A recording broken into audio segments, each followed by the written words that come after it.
good. Fantastic. Good evening, everyone. We are live.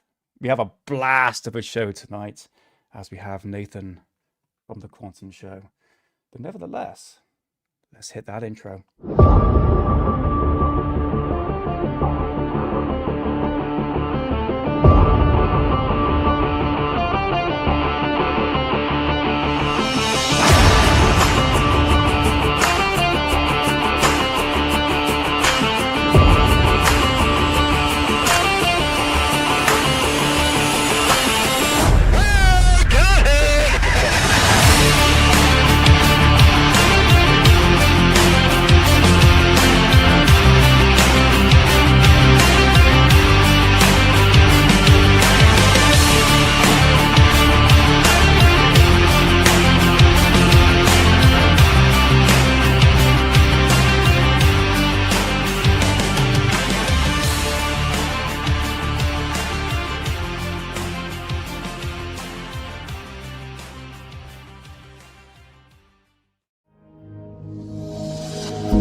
Ladies and gentlemen, and welcome back to Alien Addict.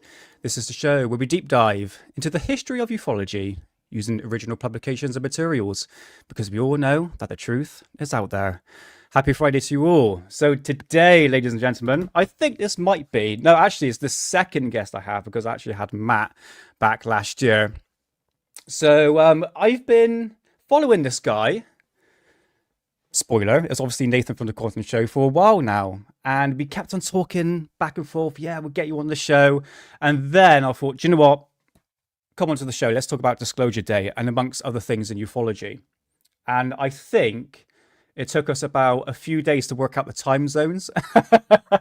So I had to double check everything. But I'm rambling too much. But without further ado, let's welcome him to the show. Nathan, how's it going, brother? What's up, Nick? I'm on another show. What is happening? Nice to see you, man. So yeah, I'm just sorry, just making sure volume's all good. Yeah. So Nathan, thanks for joining Alien Addict. It's been a while since we wanted to have a little bit what we call a chin wag here on England. So first things first, Nathan. I just want to go through your thoughts on ufology in a bit. But what got you into ufology? What's the topic that really sparked your interest? I was able to notice the weird stuff, and I went looking for more weird stuff. So ufology was a weird stuff topic, and I wondered why was nobody doing this? Why was no one looking at this? And that was when I was younger, much younger. And I watched Ancient Aliens later, but I went and saw Giorgio Tsoukalos when I was like 13 years old, before the TV show, before any of that. And I saw a bunch of other people, and it just drew me in because it was so fascinating. The unknown, how these things that shouldn't exist are right there, and some things are being caught on camera. You've showed a bunch of them in the historical, tapes that you review. And it just kept going, and it led to all these other things, but it always leads back to ufology and, quite honestly, Bigfoot. So Nice. it does. And that's how really I'm able to notice it, because when I hit my head when I was 4 years old, and I rewired. I ended up getting rewired, and after that, weirder stuff started happening. My grandmother would taught me a bunch of folklore things and UFOs and alien contact. Really is just super interesting, and Mm. I can't exhaust the topic. There's so much of it. It's gone so far back, and it just keeps going and going, and I'm here for it. Nice. Have you had any experiences? I mean, paranormal or any UFO sightings yourself? To do with aliens, I've seen okay, UFO sightings, lights in the sky, dots. That's all I got. I wish I Mm. had more than that. But yeah, I've got the more recent thing happened about 3 years ago. I went into a state of a kind of meditation. Oh, Nick, this is weird, man. Even for me, and I run this show, and it's weird. Okay, I went into this kind of meditation. I guess I had eaten something wrong because you know how you end up laying in bed trying to sleep, and you just end up halfway there for hours. Mm. Yeah. I was there. That's what I was doing, and I had already been meditating and doing things, and I am into all these topics. Well, I said, well, if I'm going to do something, if I'm going to just end up laying here, let's make it do something. Let's make it count. So I did the little disciplines that I've read about, and I got a beacon going, a mental psychic beacon. Okay. I Yeah. know this is one of the weirdest things, but coolest. And it was almost as if I went through a filter or I don't want to say portal, but it was like someone let me connect and then someone picked up the line. And it got really crazy after that. I thought I was hallucinating, but after everything, no. I said, I accept it. And okay, uh, I ended up talking to literally a mantis person. It was the craziest thing that I can remember ever happening Mm. because, Yeah. I mean, I don't know what you were expecting to hear, Nick. No, go for it. I'm willing to listen. I mean, please describe this entity. Okay, now what was presented to me was an image, and really, you know how we're talking and speaking and watching each other as we do this? It wasn't like that. It Mm. was emotion and images, and also it was presented to me. He was very red, and at the time, it was like he was looking knobbly, and I was like, "What is that? What is this?" Not scary, and it was much like this. It was very much like this, right? Where Okay. there was a camera pointed at the person, but it was more of like a three-dimensional mental image of himself, like he was looking into a mirror, and that's what he was Right. showing. This is and I did some thinking, right? But anyway, uh, getting back to the actual communication, I was able to ask him, and I got not words, but concepts of words. They were the concepts, not, "Hi, Nick. Thanks for having me on." It was like the concept of, "Hello, you, Nick, here. Thank you, gratitude, of Mm.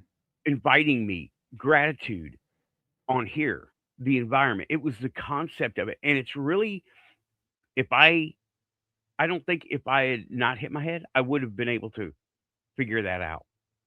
But I Okay. did, I figured it out, and I liken it to say his HDMI was trying to talk to my VGA, and it doesn't work, it's different wires, different it just didn't connect very well, and Yeah. but there were I said, "I have a million questions," and he said he didn't say, he was in the concept of very politely, thank you for calling, but why did you call? All in concepts of words. It's very difficult to explain. Hmm. And it was that. And then I go, whoa, well, I'm very excited to talk to you. And it was hard to translate that into concepts. And so I was like, I'm very excited to talk to you. I am on Earth. I am a human. And I just, the picture of a human and as many images as I could figure out how to send him like that without Yeah. using actual words. So, and I all of a sudden got the feeling of nervousness and fear of punishment on his end. And I was like, what's wrong? I'm not the concept. I'm not supposed to talk to you. And I say, oh, don't worry. Nobody's going to believe me. And let me tell you, laughing needs no translation. We laughed at that. We Hmm. both had a chuckle. And I said, I've got a million questions. Tell me everything. And it bowled me over. Images that I couldn't make sense of, and Right. emotions that I was not ready to receive. And it was just a s- too much of the stuff with no translation, no filter. And he looked very strange. And I say he looked knobby and red. Well, I refer to a book about those guys that I have, books, shout out books, and shout out R. Keith Andrews. That's where I got it. And I actually read up, they have multifaceted eyes and they see in the Hmm. infrared. So he was sending me raw data. Just the way I look at it, right? The way I make Yeah. it make sense. He's sending me raw data and I don't see in the infrared, but I see red. So it was making everything red. I I'm guessing this is best guess, but that was something that happened. And he tried to tell me everything I asked, but I was not ready for it. And it was Hmm. super, super interesting. And after that, I was like, okay, I'm here for it. Let's keep doing it. But I think my little internal filters are like, are I don't want it to break my brain. So I'm Sure. like dialing it way down. But lots of paranormal stuff aside from that. That's the most recent UFO non-human extraterrestrial thing that I've had happen, Sure. and that was like 3 or 4 years ago. But Because what you're describing sounds like a DMT experience. Now, there's something I would like to dabble into, the DMT experience, which you're sort of transported to this a new realm of reality. But in a way, you're coming across these entities in a way you could say like an alien abduction, okay? But you're in another parallel universe or somewhere, um, the outer space of consciousness, basically, and you're almost like downloading information. It's yes. and these beings, these sentient beings that come across, sometimes they look like goblins. I know Anna Polina Luna. She Hmm. put a post out on X of this. It looked like this being that had like multiple eyes, and it was looked quite fascinating actually. But what you're saying here kind of sounds like that. To be honest with you, like you sort of gave someone permission to actually go through this experience, which is one of a kind. Like you don't need DMT to sort of go through this experience. But No, it just yeah. I didn't how do old anything like that. how old were you at that time? Oh, I was probably 48, 48. 47, That's 48 to or go through that 47. experience. Yeah, yeah, that's quite interesting. It's I mean, for me, I'll probably shit myself. Like, whoa, what's going on here? Being. I mean, did you feel personally as you were sort of going into this realm? Did it feel like odd or strange? Because when I had my mushroom trips, and I would like big mushroom trips when I've taken like 8 grams, Hmm. yeah, it feels like my soul is being poured out of my body. And this one time I had like a really bad trip, And my girlfriend there was comfort to me. She was like, right, just calm down, relax. And as I was looking at her, I can actually see through her. I'm like, and what I would describe as like this portal starting to open. I'm like, nope, I am not ready for this. And it's like, but it almost felt like I was being transported to like another realm. I mean, is that what you sort of felt when you were going through this experience? Well, I didn't feel like I was being transported anywhere, but it was a portal, but it was more like a window. It wasn't something I would go through or had the ability to go through. I Yeah. would be able to, and I was able to talk to them, and he was able to talk to me Mhm. and get all that other stuff too, the emotions and the images and the things I couldn't interpret. Sure. So, but it wasn't like I was going somewhere. Um, I can't. Oh man, so much has happened. I can't recall if that's ever happened before or not. Only the 1979 thing, but we can get back to that later. Okay. Okay. Well, that's interesting experience because that sort of experience can change your whole perspective on you think, okay, there's something else here. There's something else. But it depends on the person who interprets it. Says, is that sign from God or Jesus or like in your Right. experience, would you say that's more or less like a biological entity, some sort of alien Oh presence, yeah, would you I say? think that is But not, actually somebody out there, and they were yeah. out there, and I I make the joke. I'm like, yeah, the janitor answered the hallway phone because it was ringing. Because one could say that's actually paranormal, but to be honest with you, Nathan, I think the paranormal and aliens, the sort I mean ufology in the whole, as well as Bigfoot, are almost like connected together, isn't it? I think. I think it's just um, one big consciousness, I think.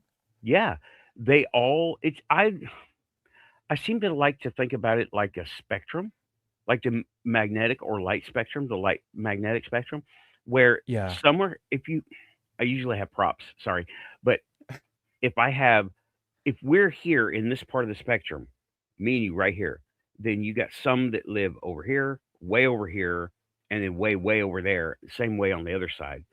And you got some that are so close to us that we can perceive them and they can perceive us. Yeah. Dimensional. Okay, I see Paul Robinson on the screen. I want to say yes, but that is kind of a misnomer, is multi frequency. It's more not dimensional, but frequency. And if you change frequency, that's why I think DMT, mushrooms, that kind of thing, it lets us adjust.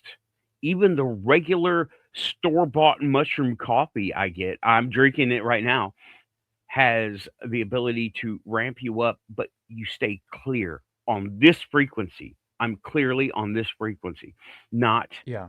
not going outside or letting anything in. I see what you're saying there because I know David Icke, he would talk about frequencies as and I kind of see what you're saying there, Paul, in terms of dimensional, but it's almost like our spectrum is a bit like a radio. We're tuned to, I know, BBC One, but if we change our frequency and we can hit BBC Two or ITV Two, and this is it. I think as you sort of through meditation, I say you could go through these psychedelics, through taking mushrooms, DMT, etc. Especially through meditation, people can actually access this new realm, but it's using frequencies. So I Yeah. understand the concept of what you're saying there, Nathan. And this is where people can actually see reptilians. It's Hmm. that frequency, isn't it? So yes, I understand what Paul was saying. Is like it's a different dimension, but I guess you could hit that dimension if you go change your frequencies, so to speak, and Yeah. that will change your Perceive. peripheral.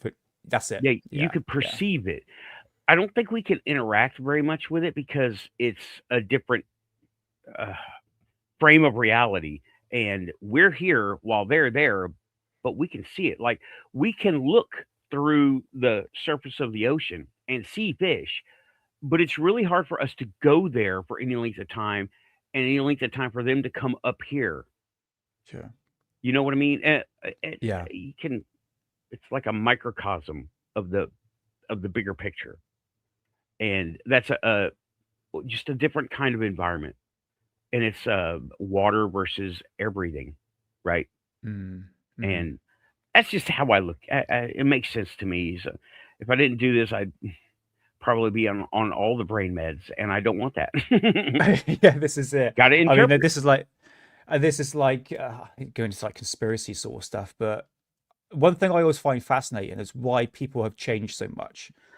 And there's one video I was watching that the fact that these 5G towers are giving off this very powerful frequency. And I think I don't know if it's like the current climate or something, Nathan, but everyone's on the same path. Like something feels not quite right. Right. And I don't know if it's whether or not it's the frequency that's been changed. I know the Earth is going through like a polar shift, which can disrupt the Earth's frequency.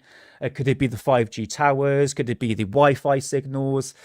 This something feels different. I've always wondered about that to do with the frequency. Why people are Uh, feeling like something's odd, basically. Something's not right. right. I agree. Things are changing. We have all gone on a collective, like not a curve, not a turn, but more like a gentle curve, not a Yeah. hard right or anything. This is my Mm, right. I don't know what it looks like on screen, but this is my right, and more of a gentle curve, and it's different. And let me tell you, from the 80s and 70s, the environment seems different too. Okay, winters are colder, summers are harsher, and the sunlight is brighter, and really the darkness of night is darker. I don't know what's going on, but huh. it just seems like Yeah. we're a little more extreme in everything, in the environmental and thinking and the way we're doing things. And yeah, yeah, it does seem like that. And I'm Mm, sure 5G has something to do with what we do on a local level, but I see it out there too. I look at astronomy and I watch things about space, and things are changing ever so slightly, like a gentle curve towards yeah. something. And it's almost as if standards are changing. And don't get me started on Mandela effect, right?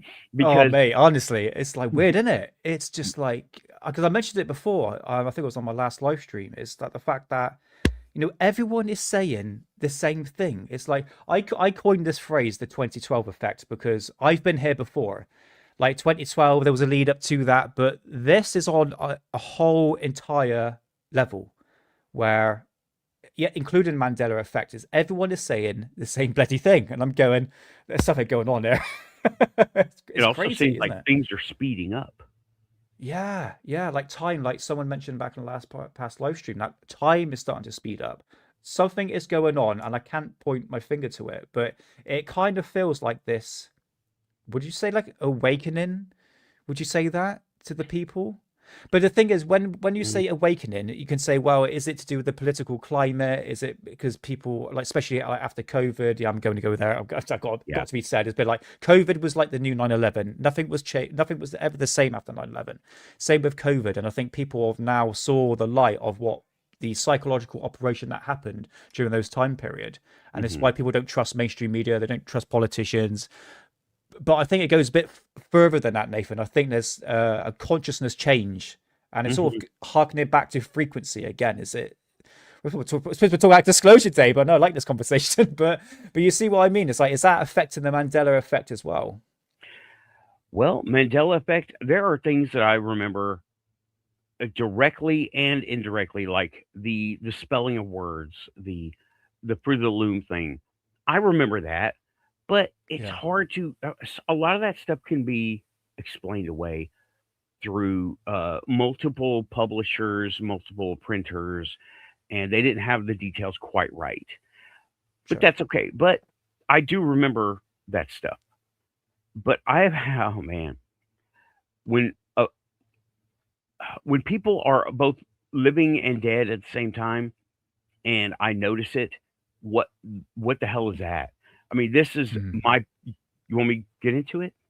Yeah, go for it. Yeah, go for it. Okay, I had just moved back to Tennessee from being in the military, and I got a job at a night shift job, much like I do now, except it was at a hospital.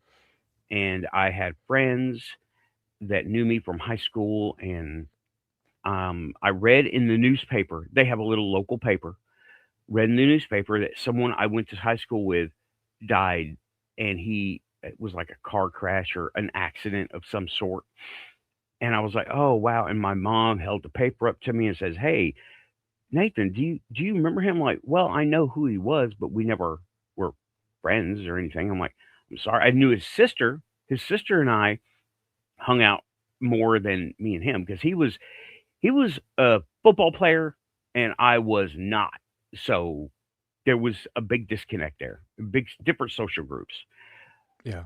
And I knew his sister. His sister was more. I was always the rock and roller, the music guy, one of the music listening people, and we never hung out. But me and her did hang out a little bit more, right? So I saw her maybe the next day, and they had just come from the funeral or something. She was dressed in the attire, and I said, "Oh, I'm so sorry. I knew him. I wish we had been friends. What do you say?" Right? And he was like, "Yeah, yeah." She said that, and I was like, she said, "Thank you," and we went on. Right? About a week later, I went to Pizza Hut, and he walks in the door, and I'm like, "What? What?" I'm like, and I try to make small talk with him, right? And Hmm. again, we were never friends. We just knew each other. Now we're in the workforce together. And I say, "Hey, man, how's your car doing?" And he said, "It's fine, I guess." And I go, "Look," and I just tell him. And he did not want to talk about it. It unnerved him so bad. It just made him so uncomfortable. And he just went, "I don't want to talk about this. What are you're crazy," and walked off. Left me there. I'm like, "Oh, man." And I went to my mom. I'm like, "Mom, do you remember about a week or so ago, you showed me that newspaper?" She saved all the newspapers because they're super thin and they don't take a lot of space. And Yeah. she said, "I don't know what you're talking about. Who died?" I'm like, "You asked me. You showed me the article. I read it. I can barely remember it. I could barely remember it then because this is, I want to say this is where it gets weird. No, when does it not?" So Yeah. Yeah. she didn't remember what the hell I was talking about. And I said, "Yeah, he had an accident or something and he died. And I went to school and you asked me." And she's like, "Nathan, I don't remember." And she went looking at the actual papers and there was nothing in there. And I'm like, "Okay." And I tried to talk to his sister and I approached it. I wasn't shocked when I approached the sister and I said, "Hey, um, how's everybody? Have there been any deaths in the family lately?" She had no idea what I was talking about. I'm like, "Okay, what?" And I didn't tell her anything else because we had been friends and I didn't want to, whatever. So I just walked away from it. And for years, I thought, "Okay, I'm misremembering things. I'm just crazy." But then something similar happened with someone's cat. Their cat died and he talked about it. And I remember him saying, "Now I've got all this cat stuff and I don't know what to do with it." And I'm like, "Oh, I'm so sorry to hear that," and all this. And then about a month later, someone has to go take care of the cat. I'm like, "Wait a minute." The cat's name was Ozzy. It's cool, right? Cat's name was Hmm. Ozzy. I'm like, "Wait a minute. Ozzy that died like 2 months ago?" And she said, "No, Ozzy's fine. He's over there." I just go and check on. I'm like, "Oh, okay, all right. Okay." And again, Crazy. am I crazy? Was I crazy? I thought maybe I was, but that's my little entry into Mandela effect. And the first one happened right around 2013, 2012. The Wow. second one That's kind happened, of, yeah. yeah. That's weird because it almost like links into because I know CERN was around about that time when they switched on the particle collider, which kind of like if you link up, like obviously that's part of the conspiracy there, Nathan, is that the fact that something changed when they activated this bloody machine, and is kind of like screwed with our timelines. I mean, one thing with Mandela effect, I mean, that's a very interesting story. I have to admit, I haven't really come across anything like that in my personal life, but I would say is like, why does it always affect like advertisement? Why does it always affect logos? Why does it always affect, like, for instance, and this is one that I always thought was Star Wars: A New Hope was one of my favorite films. C3PO C3PO's leg was actually silver, and I thought it was Hmm. all gold. And I was like, oh, that's good. Yeah, that's kind of a bit odd, isn't it? Really, but yeah, I never really understood that concept. But the fact that everyone is saying the bloody same thing, I'm going, something's not right here. Right. Something's happening. Yeah. It's Oh, like the I have to. Matrix is shifting. Yeah, I have to make a quick correction. I'm remembering now. The first one with the person happened in about 2000. The next one with the cat happened about 2013. I'm like, did that? And I try to say, was it CERN? But I don't know. I don't have enough information, and no one's going to talk to me. I'm just some guy in Tennessee. But we do have the Hadron Collider in East Tennessee, and I got people Ah, telling there's all kinds of weird stuff happening over there too. It's not CERN, but it's Oak Ridge. interesting. But I anyway, mean, that's my little thing into the Mandela effect. That's why I've talked about it, and yeah, I'm not going to talk about something I haven't dealt with because then I sure. don't know what I'm talking about. But I can tell you, I know what this is about. This is Yeah. crazy. I mean, what Green Sea is saying here, do you remember reporting on Mandela dying? Madonna Oh, or Madonna. Oh, yeah, Mandela? Madonna. Yeah. Mandela. I remember Mandela dying in Do you the remember her? 80s, and then all of a sudden he's the president, and I'm like, whoa, what? But Madonna? No, I don't remember Madonna. I don't remember that. No. Do you mean Mandela? Green Tea. Madonna. No, I don't remember that at all. That's crazy. Yeah. Um, no, fascinating. Absolutely fascinating. It's seeing people you've heard die that you know, and then you suddenly see them walking through a Pizza Hut. It's like, Oh my gosh, okay, what's going I on was here?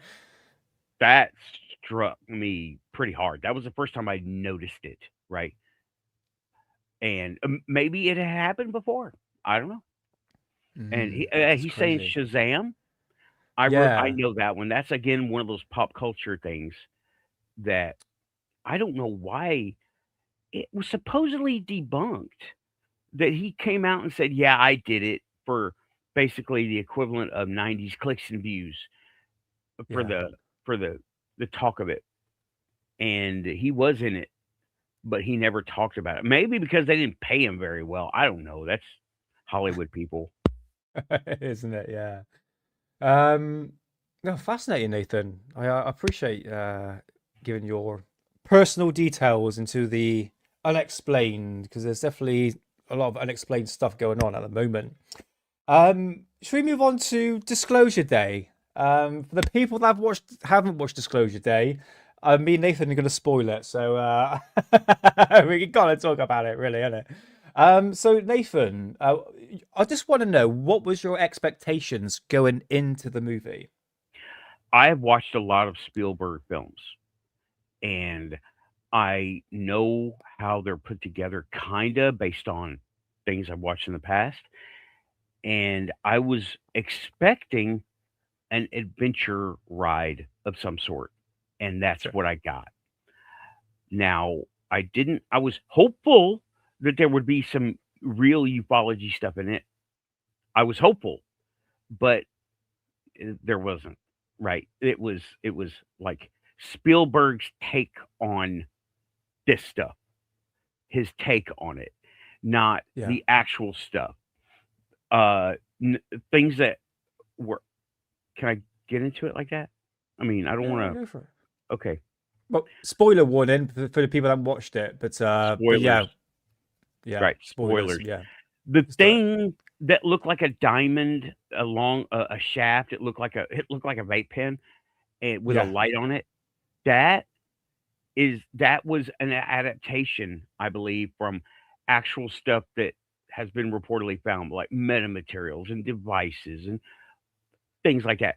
It was his take on it, and the remote viewing thing. I've never heard of a remote viewer taking over someone's body ever, ever, ever possessing them ever, ever. Never heard of that. Yeah. Yeah. And they did that in the film, but again, it was like his take on remote viewing and his Sure. take on the mental connectivity that has been reported in real ufology and alien research and ET research. The uh but yeah, that's what I was expecting, and I got all the great effects, all the classic Spielberg stuff, the Yeah. lighting, the place settings were very good callbacks to his other things. But go ahead.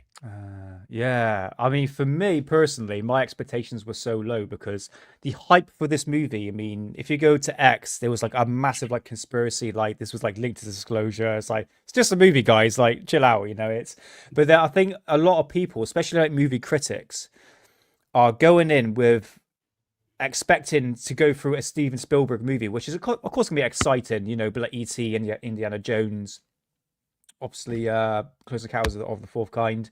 Is it fourth or third kind? I can't remember. Third, third Third. kind. Sorry, my bad. Third kind. It's been a while since I've seen that movie. So I think a lot of people had a very high expectations going in. For me, it was very, very low. I was quite surprised how intrigued I was throughout the movie. There are some bits that dragged out. The lens flares were over the top, you know, is there lens flares every 5 minutes and all that. Yeah. But I was like, oh, I'm kind of intrigued by it. And I know this is a bit of a controversial statement, but the last scene where you get what I would describe as a catastrophic disclosure, isn't it? When they present the video footage. Because what people don't, it's just for the plot of the movie. So basically, this guy he's on the run from what you would describe as the Men in Black, basically. Right. He has all the video footage, like literally everything in regards of what's happened to like crash retrievals, like Roswell, Kecksburg. So you actually see aliens and stuff like that. So he's on Right. the run. He gets. Oh man, Nathan, could you explain it better for me? Because they're Okay. linking the two characters together, basically. Right. They were both part of some kind of alien abduction program where they were mentally jacked into their hardware. The Greys. The Greys make I would call it a cameo, really. The Greys make a cameo, and Mm. they were not the stars of the show. It was the scared monkey brain humans that were the stars of this movie, and Yeah, they were yeah, they were linked together. And one of the rules of the movie seemed to be if he was ever contacted or abducted, we're not able to. What did he call it? Jump in, drop in. yeah, yeah, something like that. Yeah, I Yeah, remember rightly. the guy. The place was called War Decks. Give me a break. Right there, it's like military industrial complex. Okay, we get it. Above the law and all that. And Yeah, oh, wait a minute, green tea. No, no, because the psyop is already happening. And Nick, I'm with you on this. Uh, we keep watching for Blue Beam. You said this on your show. We keep waiting. We've waited 20, 30 years for Blue Beam. the new We're blue in it. beam. We're in it right now. The phones, the towers, the TVs, the movies. This is it, right? This Yeah, is this is yeah, it's a long game. And Lou Elizondo, all the stuff, Grush, all the people, the dog and pony show, whistleblowers, they're not. Okay. The guys that got unalived by Boeing, those were whistleblowers. Okay. And it was not even to yeah, do with aliens. Had nothing to yeah. do with aliens.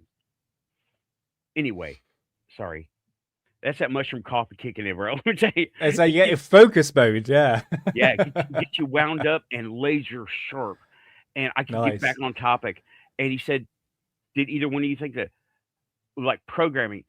We've been being programmed for years, years and Yeah, I would years. agree.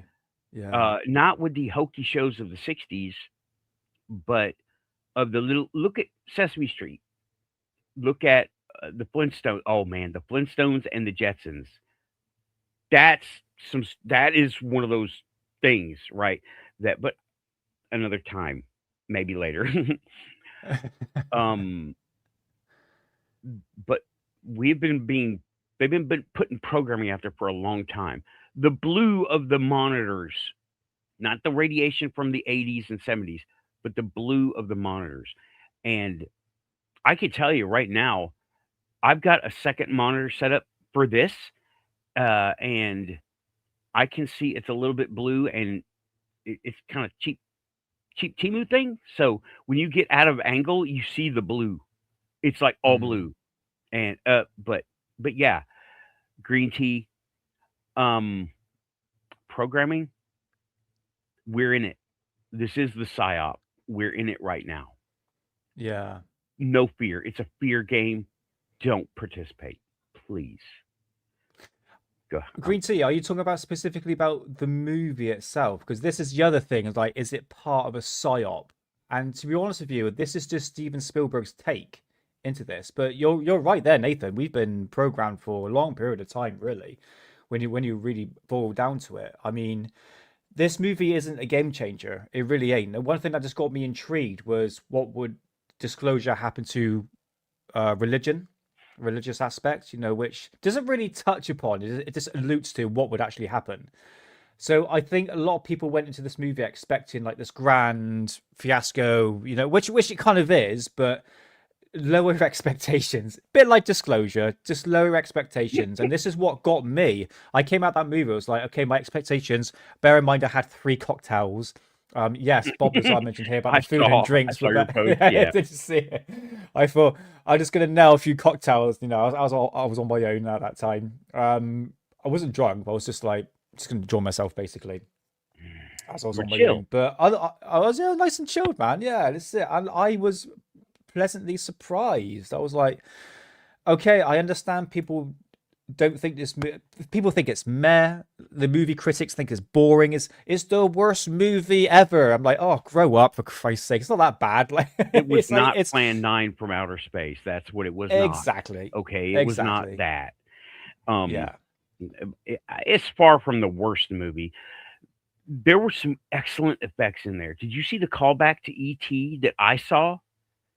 The hotel remind scene where me. they were approaching the hotel and had the lights strung up on the side of the wall. That was a Oh scene yeah, callback. That was a callback to the scene where the guys were chasing him, and they chased him down. They chased the kids and the alien, and Elliot on the bike, right? And yeah.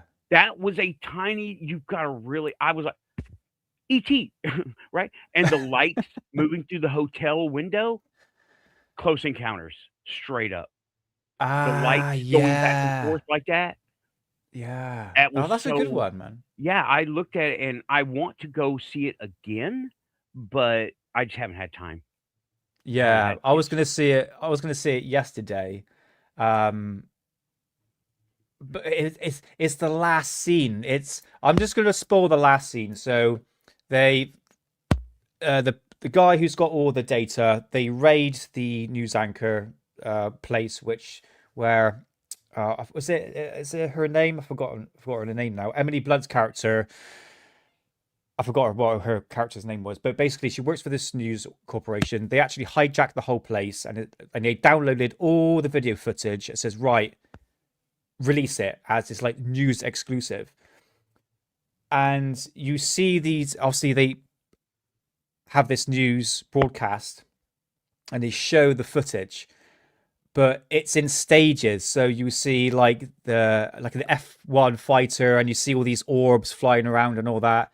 And then you see like this, what do those when they're in the movies, when they snap the thing like that, it says all the right. wording. What Yeah, one of those things, and it says Roswell, and then you can see the crash and everything, and then suddenly you can see them picking up this dead alien, and I'm like, that's interesting. But it was the Kecksburg one. Is it Kecksburg? Yeah, it's the one in 1960s where that acorn shaped craft I crashed. believe it was Kecksburg. I believe it Yeah, it was was. Kecksburg. Yeah, Kecksburg. Yeah, I keep getting the bloody names wrong. It's got a K in it, so it always screws me up. But then you see you sort of zooms into the alien. It's like, is it moving? And then you see the alien actually alive, but it's the reaction from the news anchor. She starts crying, and everyone is on their phones going, "Holy shit!" Like they're literally disclosing everything. And I'm thinking to myself, would that actually be a realistic approach to people? Because I've always said people are I would say, distracted by technology, gadgets, and gizmos. When you actually have that type of disclosure, Nathan, actually seeing the aliens, seeing the actual real footage, do you think it's going to have that much of an impact? I don't think it is. I don't think people will believe it. I don't think so either. I think it's going to impact some of us.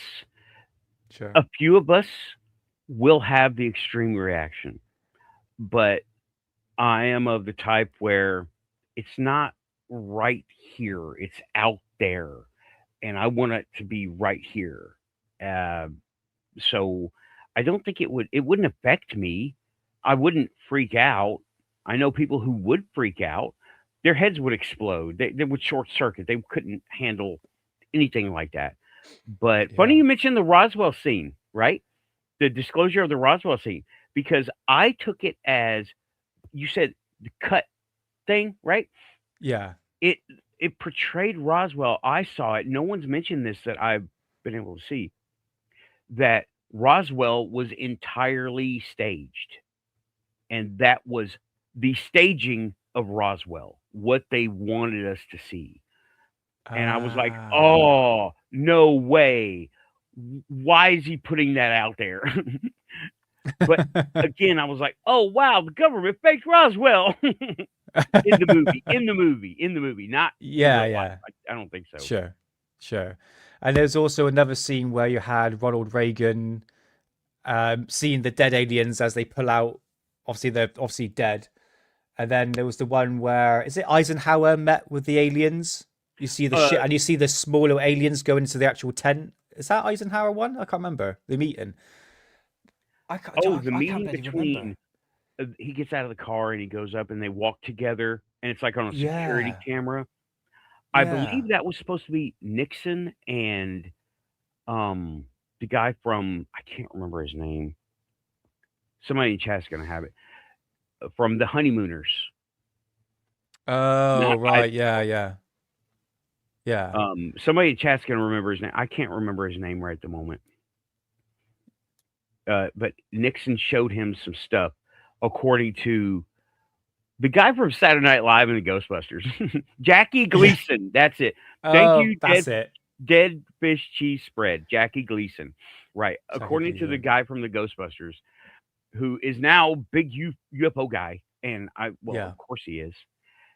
Um, he said that Nixon called Gleason and showed him all this stuff, and Gleason was like, "Wow, giant cigar in hand. Well, okay."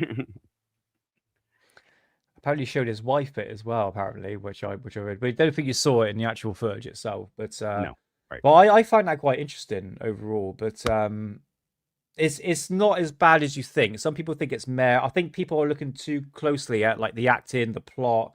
This is like a movie critic sort of style when they're looking for like the small details and all that. Just Right. switch your bloody brain off for Christ's sake. This is it. And That's what get I your did. yeah, let yourself get lost in the story. It's okay. I did Yeah, that too. There were a couple of things that really threw me out of my suspension of disbelief is what it's called, right? yeah. Uh, the one was it's daytime and he's sneaking up on the group of cars through a fence that you can clearly see through. That was one. That was one, right? The other Yeah. one was where, "Oh my god, it's the middle of the day and we've gotta get this done quick," and next thing, it's dark of night. I'm like, "Oh," it just it really, ugh. Night the nighttime car chase was good, Yeah. but it should have, like, been going into the night, not daytime, nighttime, and that just freaked me out, and everybody's in such a hurry, but then they're waiting apparently several hours for the day to go away, and I was oh Yeah. boy. But I was like, I forgive him because it's a good story, and it did make a better car chase with all the, I don't know about the very bright lights and all that. Lens That's flares. lens flares. Yeah. But okay. But yeah, that's Cool. I liked it. But it is not real disclosure. No. It's something else. It's fun. It's fun. I like it. You know what? You mentioned this, like Phantom Menace from Star Wars. It's a departure from the norm, but on its own, it sits really well. You know, you've got Yeah.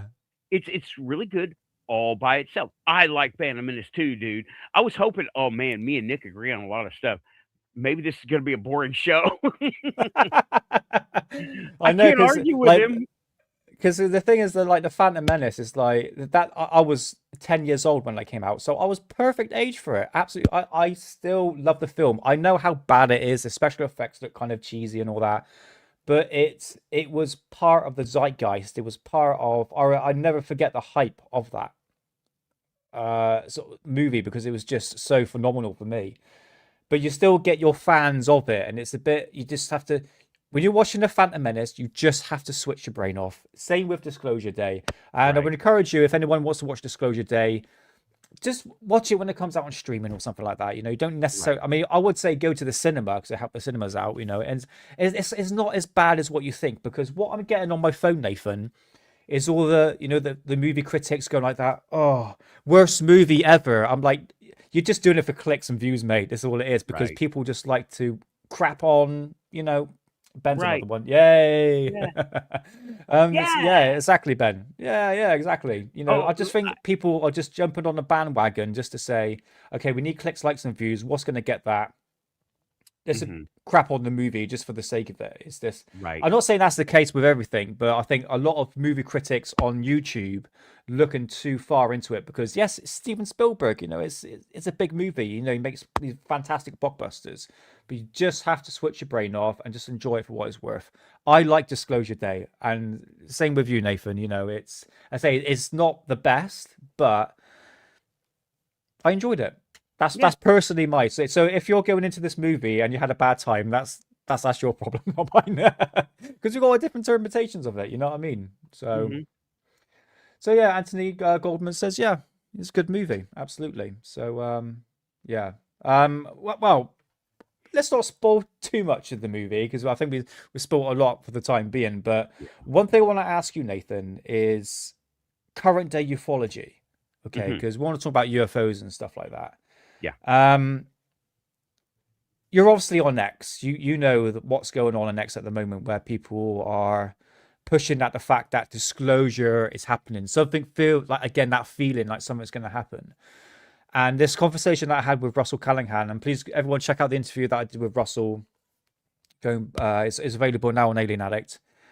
He was prolific back in the 90s, back in UFO magazines. He was a filmmaker. He knew all the key figures, Stephen Greer, Heidi Musan. Like literally, he talks about that in the interview. And he's saying basically all these people like Grush, Tim Gallagher, all these so-called whistleblowers. He says we were interviewing these sort of people back in the 90s. Like what they're saying is really nothing new. And I think, would you agree with me on this one, Nathan, that the fact that what's happening now is just regurgitated information that is presented as new, but really is nothing new. And I think a lot of people are into UFOs, which is great. It's fantastic. People are really getting into the topic. But at the moment, I just don't think people have done enough research into the past. And this is what we do here on Alien Addict. We like to look back into the past to understand, look, what we've seen here is nothing new. I mean, what's your hot take now at the moment? Obviously, you've been in ufology for a long period of time. What's your take now on it? Okay. Well, I agree with you that these are the same things being repackaged and represented as look at all the research we've been doing. But the research has been going on and on and on. What's up, Yeah. Bob Lazar? I've been waiting for you to come around my show, bro. um, but let me see. Yeah, sure. Flying pyramids. All I got to say.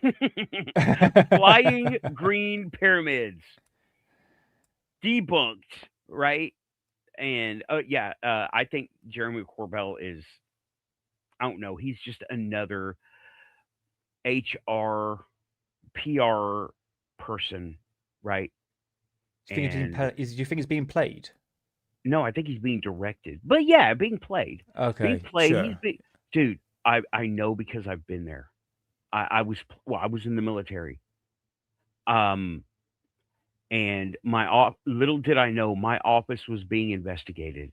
I was being used as a tool to get these people to act the same way, and they all got busted. It happened for years. It took years. They sent. Oh, I understand what it's like to be played, and I was played in the military. Of course, I was in the military. I didn't have a choice. I had to do what I was told. So Yeah. that's that. I didn't. They didn't take much manipulation to do that to a soldier, but to a civilian, it takes a lot more effort. So I understand, and I saw Corbell being played. Elizondo, he's definitely one of the people who are in on it. And Grush, I feel a little bit better about Grush, but he's again being gagged to where he can't say Mm. anything. And okay, you asked me what's my hot take on ufology. It's the same research being looked at again, reviewed, restamped, recertified, redacted, and said, look at what we found. Look at everything we found. And the new hot topic buzzword, tranche. Oh God, I hate that I word. think I want to make another shirt with don't fall in the tranche. We're fighting we're fighting in the tranches. Yeah. I mean, in regard to like these UFO files, I remember the first announcement of it by Trump, and I was like, oh, this could be it. But the more I sat with it, it took me Mhm. about a week to realize like it's not going to happen. It's not going to happen. And again, the hype of these files being released, it's like I always listen to what Tim Burchett was saying. It's like, look, we can't get access to these certain files. The government, out of the guy who's supposed to be the most powerful man in the world at the moment, Mhm. Donald Trump, allegedly, powerful man in the world. Speculation on that, but they're getting blocked to get certain information. So why are we suddenly going to get disclosure when certain information is going to get it's been redacted, being blocked by the government, which shows Right. there is a deep state scenario here that was way ahead of their game. Like they really don't want this information coming out, and I should get a T-shirt saying "I told you so." Mhm. Because I've been saying this, like, oh, everyone was saying on X, like, oh, don't worry, the first batch of or tranche of UFO files is definitely going to talk about EBEs. You know, it's going to prove everything. I said, nope, not going to happen. Oh, don't worry, they just got the crap stuff done first. Don't worry, the second tranche would be better, and that came out, and that was crap. And says, oh, don't worry, the third tranche come out, which was like, and it came out. It was like one of the worst tranches ever. I keep using the word tranche, the batch, basically. It's Right. absolutely. I think people are now really starting to clock on that the fact that there is a lot of false promises by news outlets, these so-called grifters, you know, these documentary people and all that. They're pushing a narrative here, but it's not following through. And I think as the months go by, people are going to realize that they are Yeah. being played. And I think this is Look where we over are now, here. Don't basically. look at there. Don't look over this big display. Don't look behind the curtain. Yeah, yeah. I think this is where we are now, really. And it's again, I wish we can have disclosure, to be honest with you. But what would you consider disclosure, Nathan? What would you like? Not say disclosure day scenario. That's catastrophic disclosure when you look at it. But Right. a realistic approach to disclosure. Okay. For me, I talk about this because of the personal experiences, right? If I didn't know it, I wouldn't say it. I'd be talking about something I don't know. But Yeah. disclosure is not going to be public. This is this is a this is theater. What's going on right now with disclosure in the media is theater. It's Mm. it's scripted, and well, I want to say scripted like riding a horse or something that you don't know what the horse is going to do.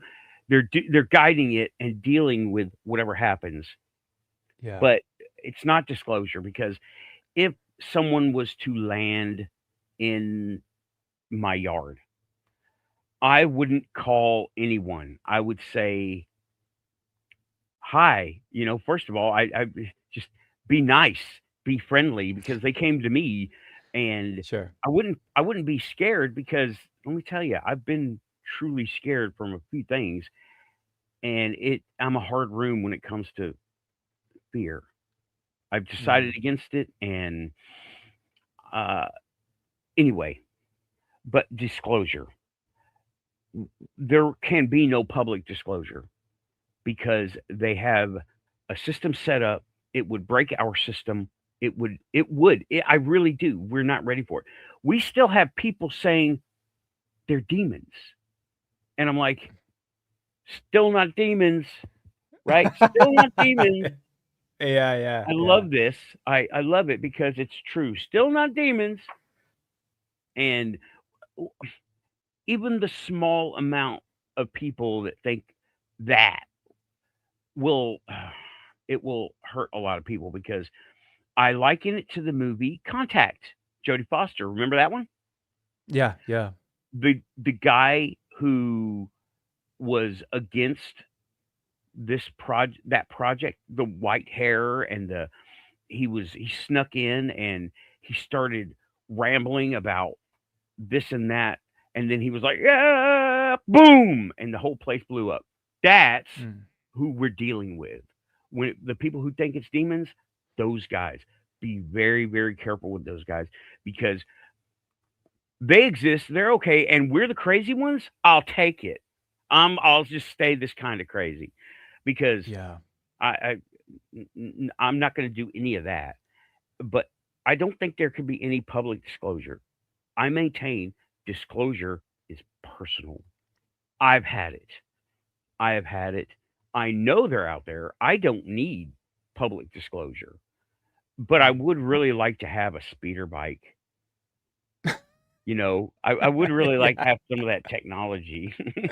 Sure, I understand. I mean, there's one thing I noticed now, and I talked about this with Russell Cullingham, that the fact that the topic of UFO, well, the topic of aliens, extraterrestrials here, real EBEs as one would call it, Yeah.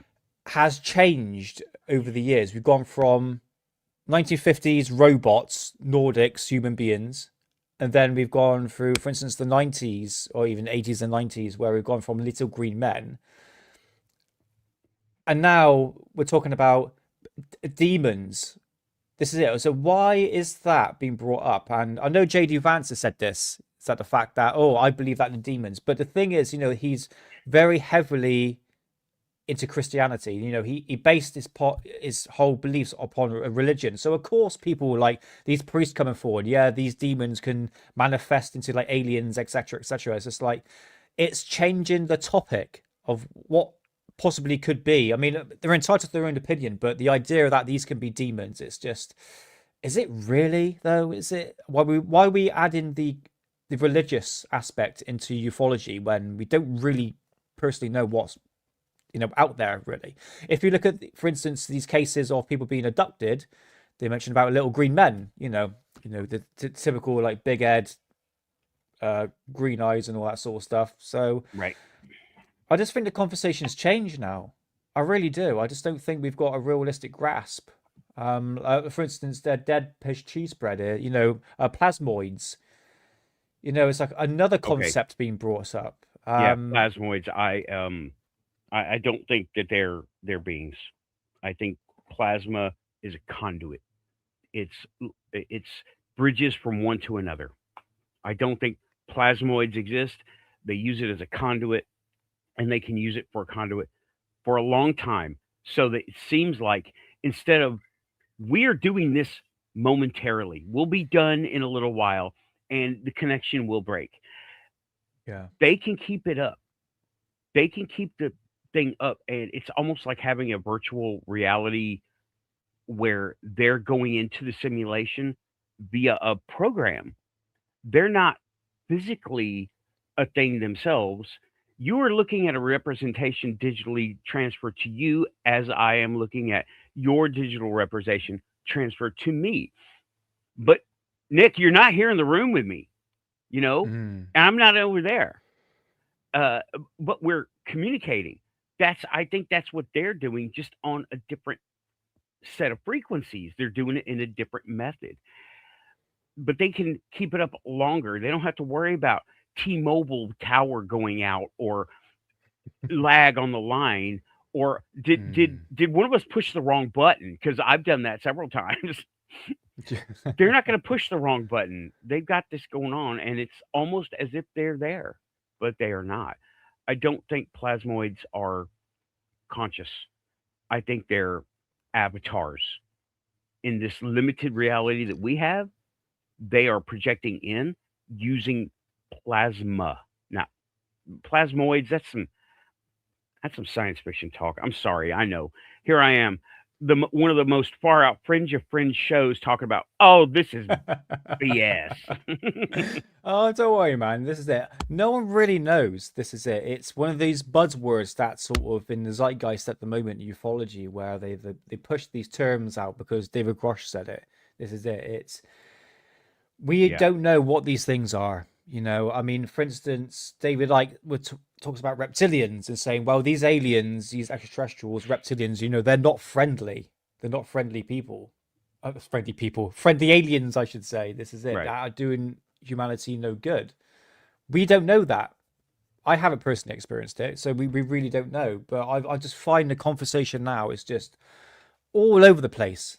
It really is. Like I said, we've gone from little green men to where we are now. It's just Right. like pick a lane here, basically. But again, we Whenever just I really don't know. yeah, whenever I hear these people talk about demons in politics and the American government, I'm like, I'm a citizen. I pay for these guys. How do I write them up?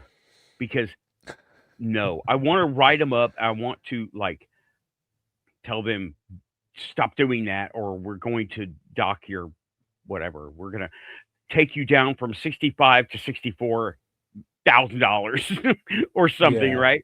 Like, how do I write these guys up? Because we're apparently paying for them. How do we write them up? Because they need to be written up. We need to start a record on these people. Mm. Demons. I Oh mean, my God. going to like JD Vance, he meant I don't know if I got it on X actually. He was talking about. I think we just bring it up here, Nathan. Might as well. Okay. Gives us something to talk about. JD Vance here talking about. I don't trust him personally. I don't trust him whatsoever. This is a clip here I'm about to bring up. Right. Okay, I think we're all good. Yep. Okay, brilliant. Right, let's bring this up. So here is this is JD Vance ever going to actually look into UFO files. Just to listen to what he has to say. It's only a couple of minutes. So, Okay. Are aliens real? It's interesting. Answer is I don't know. It is something that I have sworn to myself. I'm now a year and a half into this job that I would go through all of the highly classified information about everything that we know about UFOs. I just haven't done it yet. It's like one of these crazy things where you get in the job and the day-to-day just takes over. So I haven't done that yet. But I mean, look, I believe in things and I think that they're true and I think that they're rational, but I recognize that they're maybe even crazier than the idea that there are extraterrestrials. Like I believe that a Jewish man about 2,000 years ago was the only begotten Son of God, was literally crucified and then rose from the dead 3 days later. Like I recognize that sounds a little out there, but I think that it's true.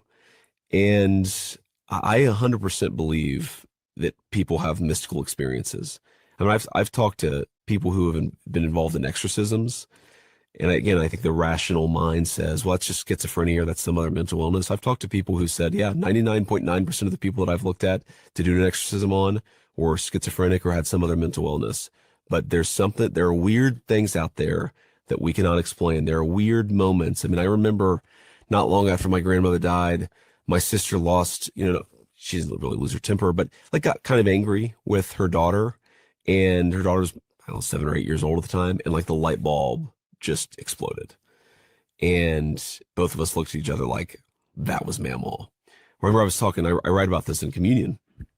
I was talking to the New York Times writer about the Pope and sort of different perspectives on the Pope. And he was more critical of the Pope. And I was more, my attitude is like, he's not a politician. You can't judge him by politician standards. This is the last Pope. And we're like having this conversation. And it's like, I'm telling you, man, a glass just falls off the bar in a totally crazy way and shatters and like stops us dead in our tracks. And we both just looked at each other and said, what the hell was that?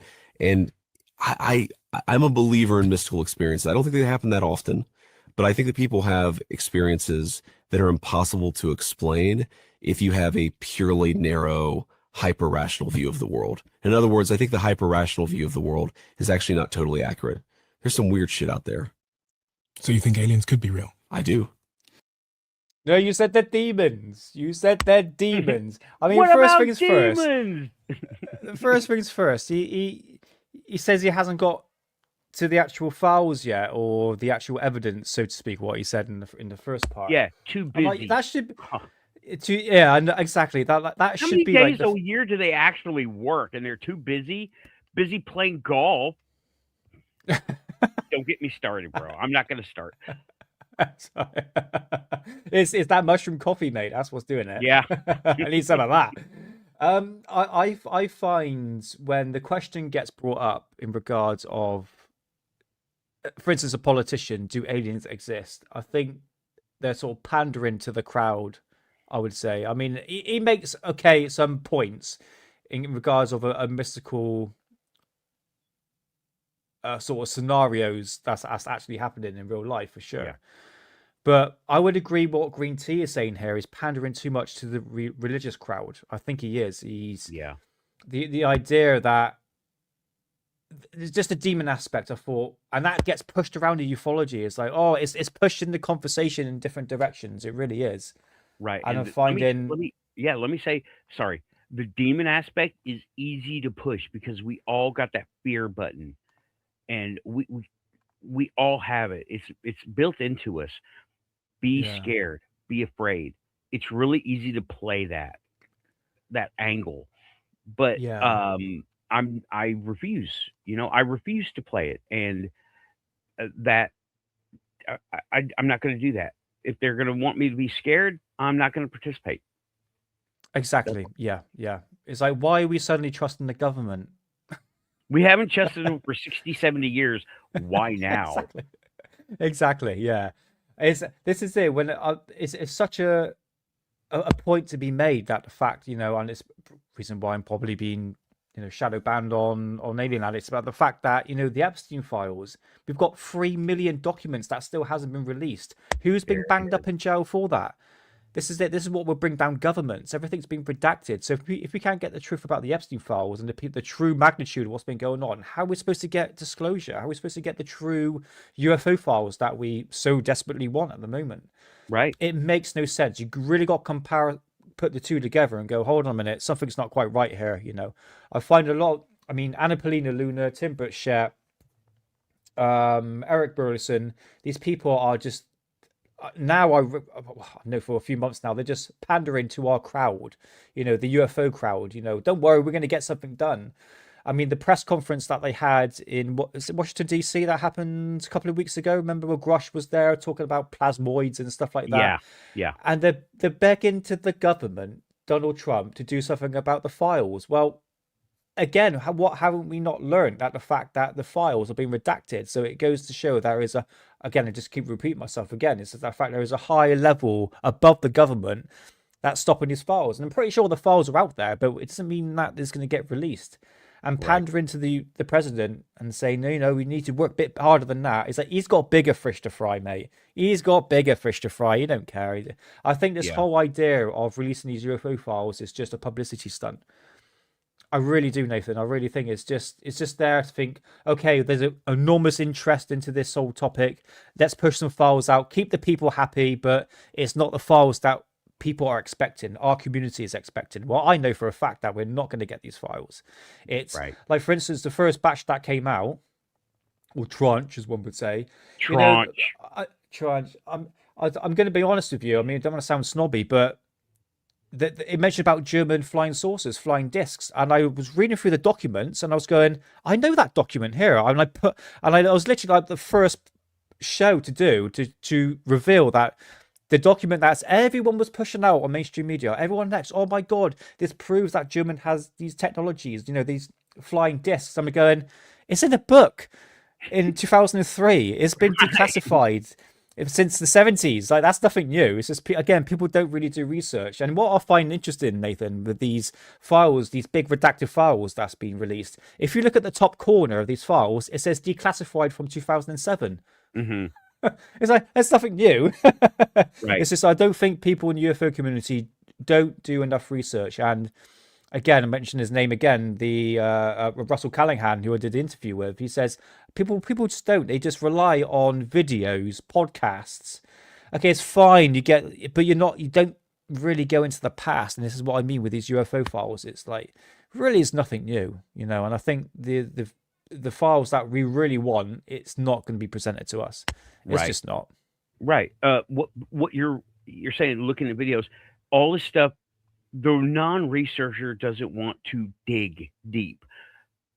They won't go and find the tapes, the magazines, the reports. Go look in the actually declassified files that you don't even need to FOIA, right? You just they're right there. You don't have to FOIA them. They're out there somewhere, and you just go hunting for them. Not on page 1 of Google, probably not. You got to dig deeper than that. And you got to actually go to libraries, get on eBay, buy the stuff on eBay, and watch what's going on. So, it's all theater. Thank you, Green Tea. Yeah. Yeah. It I is would all agree. theater.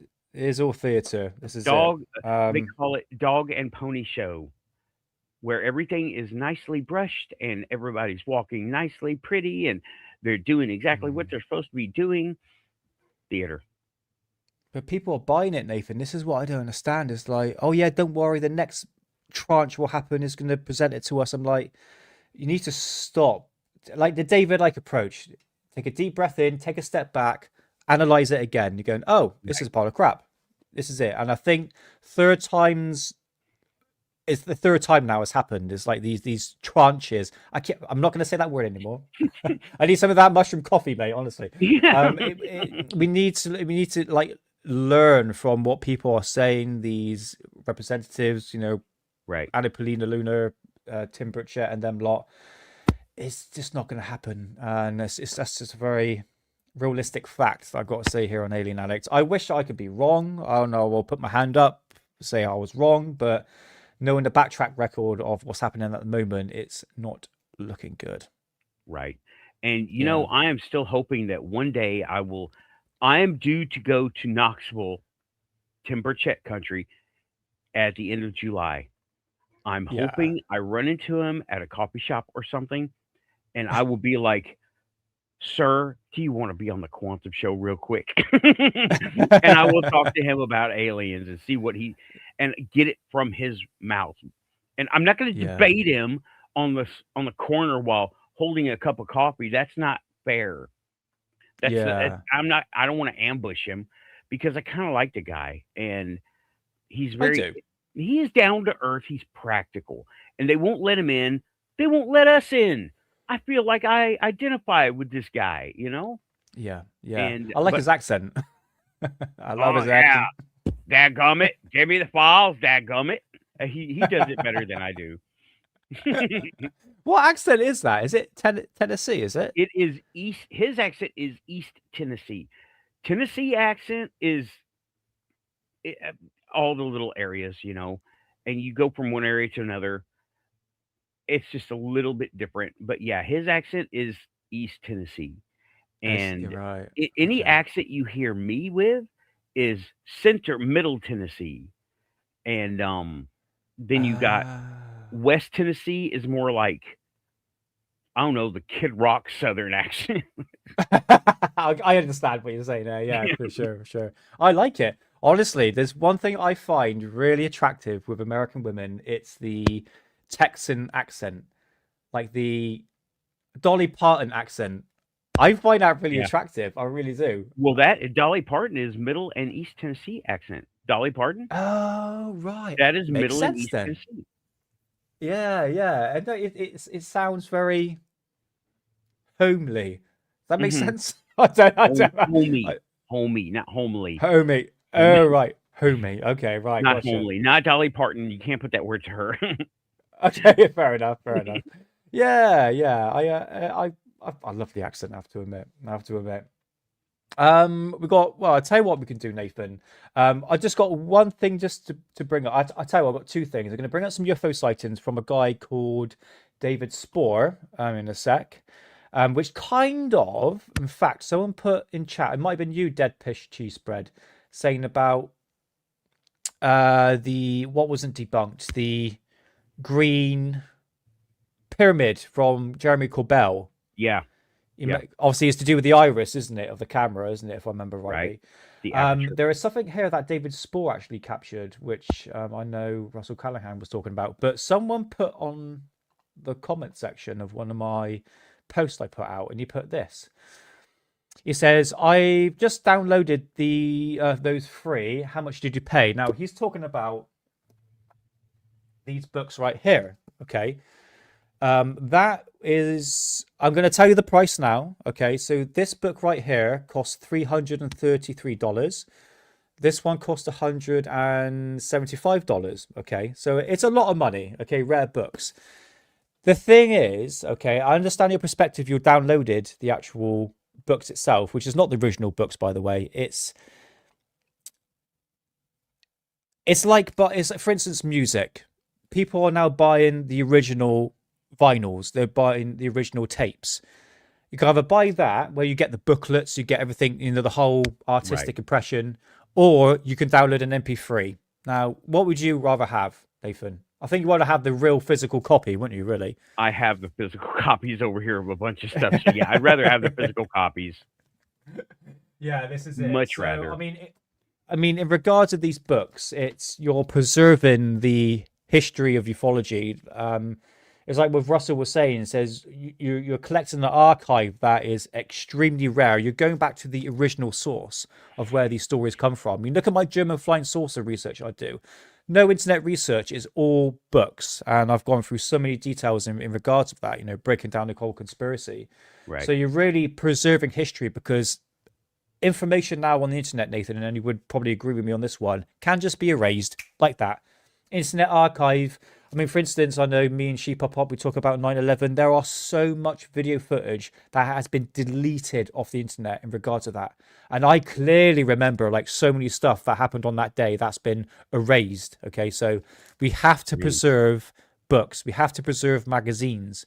It's so important. I mean, for me, I won't consider myself a ufologist, but I'm an old school researcher. I'm a historian when it comes to this sort of topic. And this is why I would rather buy, I don't care how much it costs, the book itself, because yes, it gains current value, don't get me wrong, but you're preserving the history of ufology. And I think that's very, very important, especially looking back into the past. Very, very essential. So, yeah, I just thought just to make, who was that guy there? I'll just bring it up. Hold on. Where's he to? Nope, not that one. There we go. This one there. So you said you downloaded it. That's absolutely fine, but I would rather buy the book itself. Right. That's just my personal preference to preserving the history of ufology. There is a feel to it that you don't get with a digital copy. Yeah, you get. It's a good starting point, digital copies, but to feel it, oh man, I've got a couple of books over here, UFO sightings from 2000 to 2020 in some areas, Tennessee and Kentucky. Those are my stomping grounds. Okay, that's where I go to investigate things when I go. And nice. Yeah, there's something about having the book. It's a big, fat tome, and that's just 20 years. That's not all of the sightings. You couldn't Yeah. put all the sightings. You couldn't, right? And in one book, it takes tomes of books to make that happen. Yeah. So I also own the digital copy for quick reference, but there's something about having it in your hand and going, I found it in this book. Now that's a recent book. I don't have any vintage books. I watch for them, and I'm like, man, Nick would, what would Nick look for? And then I go looking for that. Yeah, this is it. I mean, like these, for instance, this magazine here, Quest magazine from 1987. This was before UFO magazine right here. This was Right. all hand printed. This was literally all put together by hand, you know. And this goes through obviously Operation Majestic 12 Oh and you boy, know yeah. there's you go back to where these stories really came from, and I just absolutely love. I mean, all the typewriting work and everything like that in here. It's got love put into it, and this is it. It's stories that we just don't really hear anymore, in regards of like ufology and stuff like that.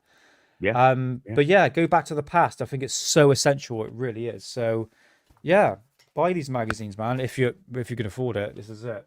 Comes at a price, I have to admit. But just capping off today's show, Nathan, and I really appreciate your time coming on to the show. Definitely gonna have you back, brother. Absolutely. I just want to make sure I've missed anyone in chat. I think that's everyone in chat. Yeah, I think that's cool. So I've been uploading to Alien Addict called Riddles of the Sky. Now, this was a Channel 4 documentary.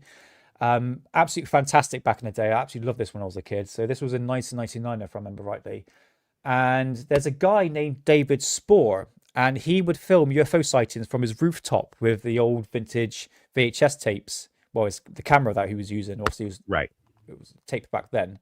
And what I'm going to do is just play the third part. Oh, hold on. We've got a question here from Green Tea.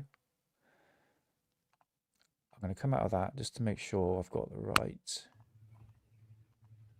Yeah, I've got the system on. Okay, fantastic. Right, let's bring up Green Tea's comment just for a sec.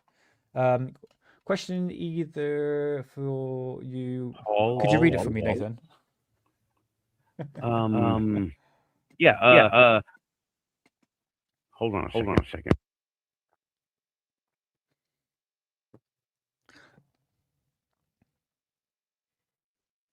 No, I Too many haven't. buttons. What's going on here? I am getting a huge echo of myself. Hold on. Oh, hold on. It might be me.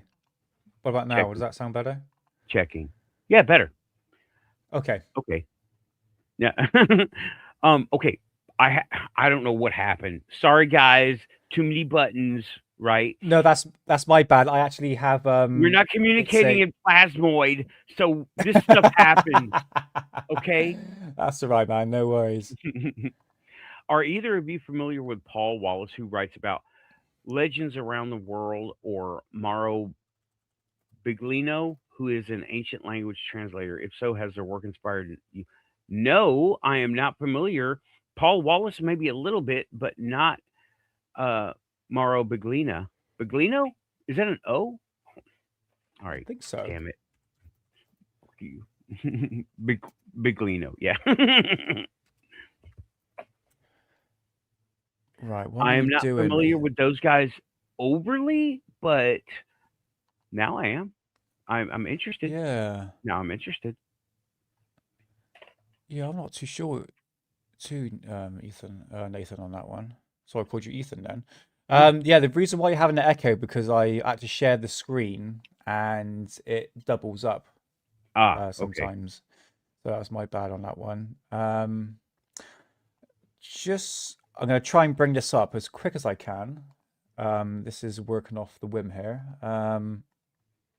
So yeah, Riddles of the Sky. I want to play. I wonder if we're going to find it. Yeah, part 3. Okay, fantastic. Found it. Brilliant. Okay, cool. So yeah, this is going to be David Spoor, who filmed various objects in the sky. And there's one of them that looks like a pyramid shape. I think it might be to do with the iris, but there's some really, really good footage that he showed. All right, so I'm going to be using UFOB YouTube channel right here. I'm just going to bring this up. But no, thanks for your comment, Green Tea. Much appreciated. Let's bring this up here. Okay, fantastic. Right. So this will be uploaded tomorrow on Alien Addict. So check out David Spohr. That's obviously Stephen Greer, a younger version of him, who I wouldn't trust as far as I can throw him, Nathan. Yep. Right, He's check this being out. maneuvered. He's being Yeah, played. definitely. Yeah. Invariably, there's nothing much to be discerned from most of these blurred images, and their provenance is often unknown.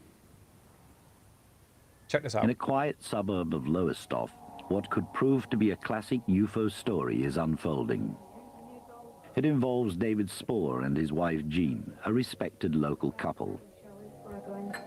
David is an accomplished landscape photographer, but he says he cannot make a living from it. We paid him for exclusive television access to other video pictures that he had taken.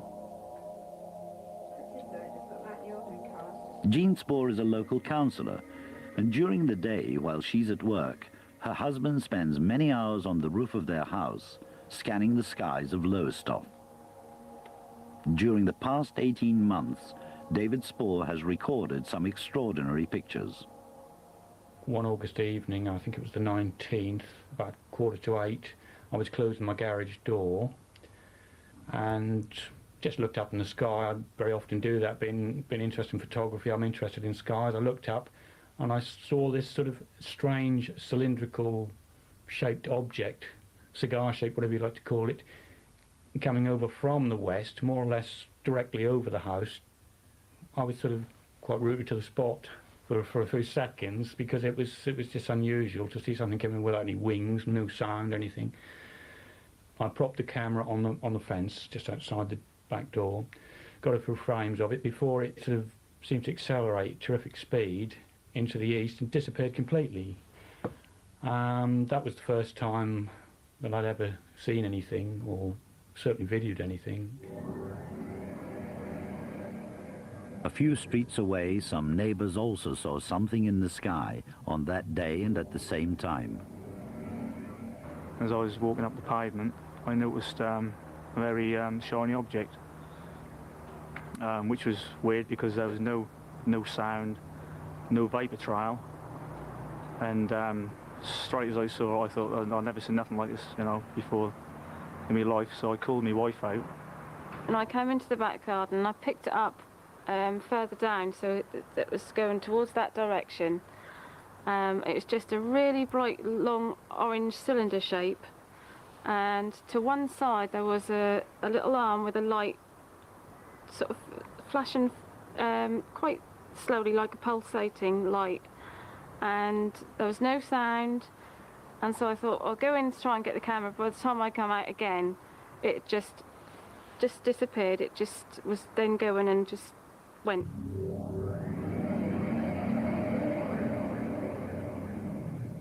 Anne Thacker made a drawing from memory of the object she saw that day. Lantern. 2 months later, David Spohr had another UFO sighting near his home. I saw a series of flashing lights coming from the sea. I grabbed my camera, got on my bike, came down to this exact spot where we are now, and I saw this object in the sky, a very bright light appear, and it seemed to appear almost out of nothing. It was like almost a saucer shaped, very bright, and it was shimmering. And at a guess, it was around about 45 degrees from the horizon.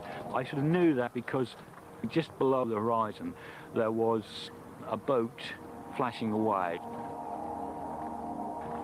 Just up the coast from here, there's a public house that was in my view, and I kept panning around there to sort of orientate the thing to some object or other, because as I said, it was pitch dark. But after about 3 or 4 minutes, it seemed to move slightly towards me, coming from the sea very slowly. About that point, I was hand-holding the camera.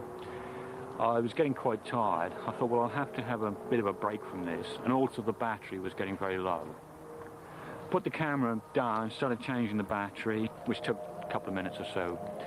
When I looked up again, the object had disappeared completely. Whether it shot off, whether it just disappeared, I don't know, but that's basically what happened. In the following year, David Spoor saw and photographed at least 2 more UFOs, and the next extraordinary sighting was also witnessed by his wife. I was actually in my sun lounge reading the paper, as far as I can remember. I had my camera with me most of the time, and looked out, and I saw this object. Yeah, this. Which appeared to be hovering in the north. Now, with these cameras back in the day, okay, this is, well, I think it's around about, it says 2 years later, so this is from 1997, but yeah, 1998, 1999 sort of time period. I'm not too sure if this is an out of focus object, but it looks like a flying saucer. Well, check this out. East. Look at that camera. I picked my camera up and I started filming this object. Look at that. Yeah. At first it was stationary for a minute or so, and then it appeared to move sideways. I'm not too sure, Nathan, on that one.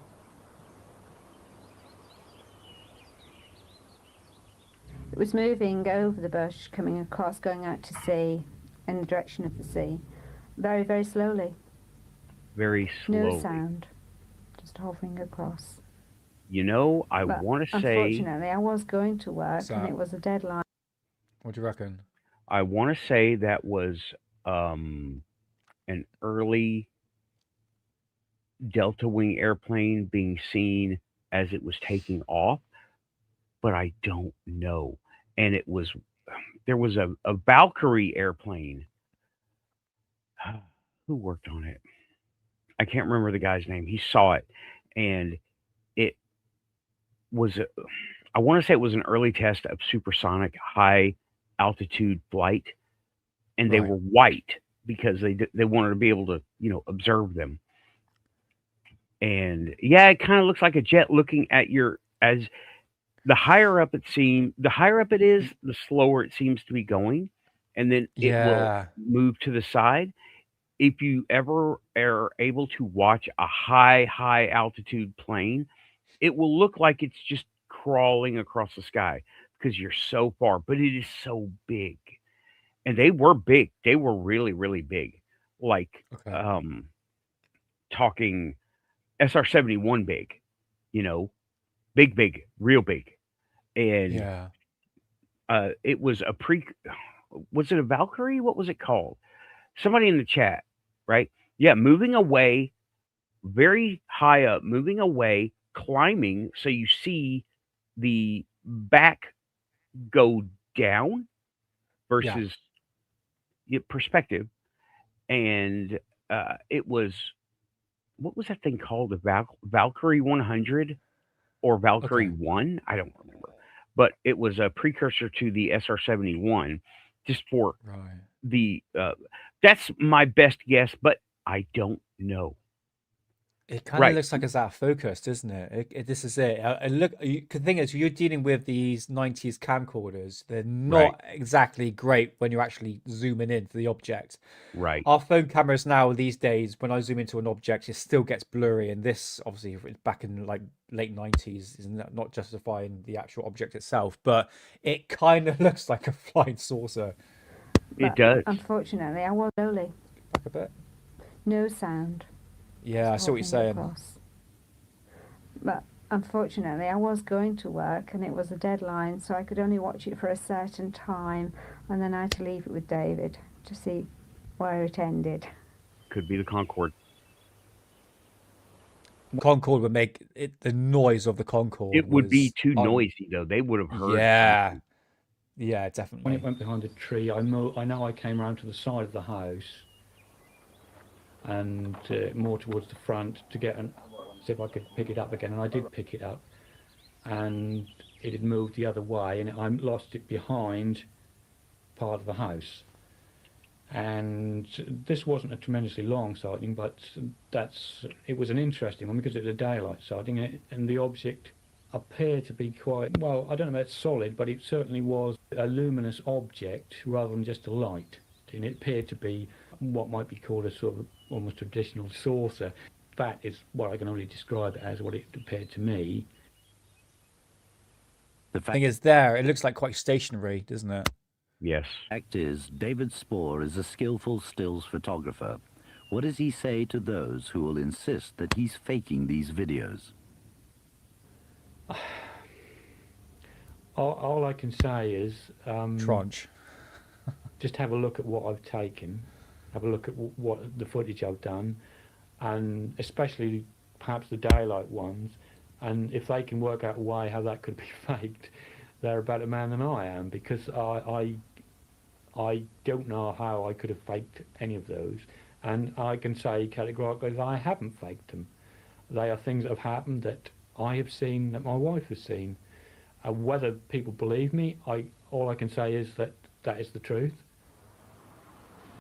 Have you seen? Right, I'm going to show you something else, Nathan. That is, it's the best one that he's caught. Okay, a lot of people haven't really seen this footage, but I think the people that are watching UFO sightings back in the 90s would know this footage.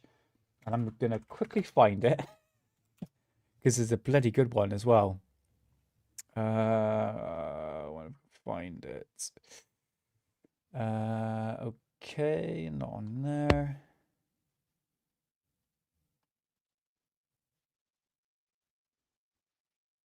Sorry Got for it. the radio silent. I found something that it could be.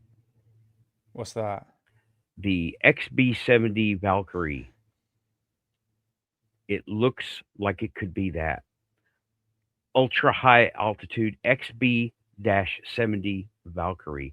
It was a research aircraft, and it was painted white with enormous delta wings.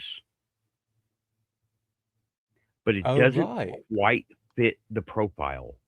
But again, think 50,000 feet with a 90s lens. Yeah. It goes that high, doesn't it? Really, that's quite high, It was, isn't it? yeah, it only made one flight, one test flight, and it never did. A lot of this stuff that I'm looking at the Google image searches, a lot Yeah. of this stuff is generated to show how into it they were.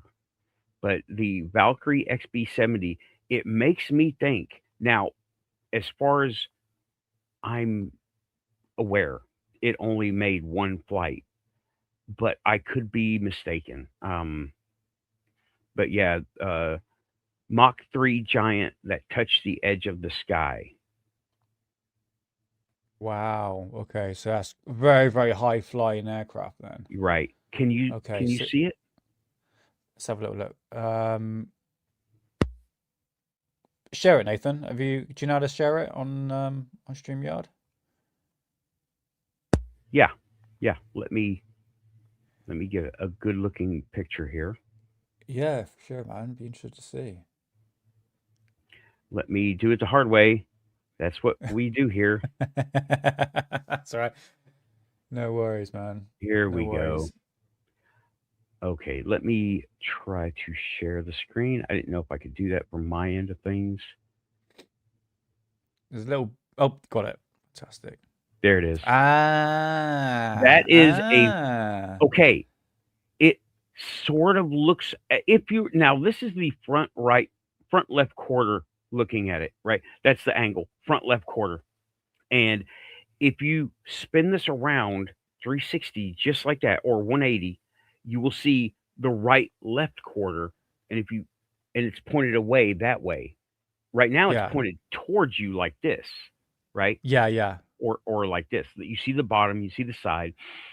But if you spin it around and look at from the rear climbing up, it may look like that. Gary Williams says Valkyrie never flew in the 90s. Is that right? As we are aware, it flew one time. Right. flew, Okay. and I can't remember this guy's name. He has all kinds of Hello, Gary. Nice to see you, mate. stories about Area 51. That's another thing I have experience with. That was crazy. And he said that it flew one time, but the one time he knew they put an observation camera on it and it flew into the intake and it blew up the jet. Right. I see. That's the one I thing see. I remember. Does anyone remember that Okay. guy? I can't remember his name. He's a very southern sounding guy. He Right.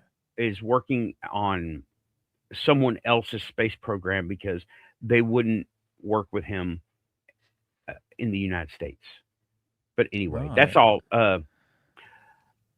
Shall I stop, or can you stop this showing? That's my Yeah. little paint Yeah. That's screen. I fine. mean, I No worries. don't No want to hit worries the at wrong all. button. That's all right, man. No worries. Hey, once you Saxon, how's it going, man? Yeah, that's fine, mate. No worries at all. No worries. We're sort of kind of finishing up here a bit. It's nice to see once you Saxon, my brother. So anyway, David Spore filmed this in the sky. All right, Nathan, chat, check this out. Look at this. Whoop. Oh, that's good. Go back again. Check this out. I like that one. It's good, isn't it?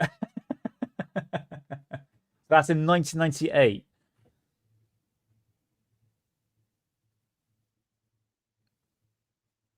Okay. So David Spore kind of went missing. No, but he didn't go missing. He basically went off the radar, basically. So no one really knows where he's gone. But yeah, this is what he filmed, and then basically went off the radar. Basically, it's good though, isn't it? It's quite convincing. I like that one. Paul is saying it looks fake, right? It does, Yeah. kinda. It looks like someone has taken a picture and slid it off the screen. Like if I go on a rail. Yes. Rail. Yeah, yeah. Or I'm using a mouse wheel to zip. It does look like it, doesn't it? Yeah, yeah, for sure. But I've seen fakes that they try to make them look so good in like 1 or 2 frames, and it is obviously faked, and they came out as faked when they bank like an airplane. I've never seen a UFO bank. They all move like this. They move like that. Yeah. They move like that, but they don't increase speed. They're just gone. That's it. Yeah, yeah. The ones that are unexplained, I've seen other people say they just gone. It's just gone. Just from moving from stationary to traveling so fast I can't barely keep up with it. Not like this. This shows signs of acceleration. But then 98, the only thing that we had that could accelerate any kind of quick like that were big jets, and that's not a big jet because it's stationary. No. It's very bad quality as well. So, and it's shot at night. This is it. Yeah, but good though. I quite like it. If it is fake, it's pretty good though. So, I don't know. There we go. I want aliens. I want it to be real, but I can't not debunk it. I had someone come to me with a sighting around here, and they said, now this person was not all there all the time, right? So, and I did the research. They said they saw a glimmering thing in the sky. It was the shape of like this, but this way, and it had what looked like lines beside it. And I was like, hold on a second. And I went looking. There is a local airport here, and they have an ultralight club, and someone made a clear ultralight. And I found pictures of it. I don't have it right here, but I found pictures of it. And I'm like, wait a minute, that's an ultralight. And I found the guy who owns that plane, and he is in a local ultralight aircraft club. right down the road from me is really rich people, right? And they have things like ultralight airplanes and horse Yeah. farms and stuff like that. I found the guy who actually owns the plane that she saw while she was driving in a car like that in broad daylight. It was this shape, ultralights. I don't know. You can't really see the tail because when they go about 10,000 feet, they're not very big. They're very small. Mm. Wingspan of maybe 25 feet and a tail length of maybe 25 feet. And it's about right. And if it's made of clear plastic, 10,000 feet, clear, 5,000 feet, clear plastic. And okay. Oh, Dead Fish is saying, I own an amphibious ultra. It's not that. Okay. It wasn't yours, but I looked at, man, I wish I had I never thought this would come up. So I don't have pictures ready. That's all right, mate. No worries. So it is clear plastic stretched over Okay. a frame. And yeah, the wings are clear, not the body. This one was more opaque than the wings. The Okay. wings are clear. The body was opaque.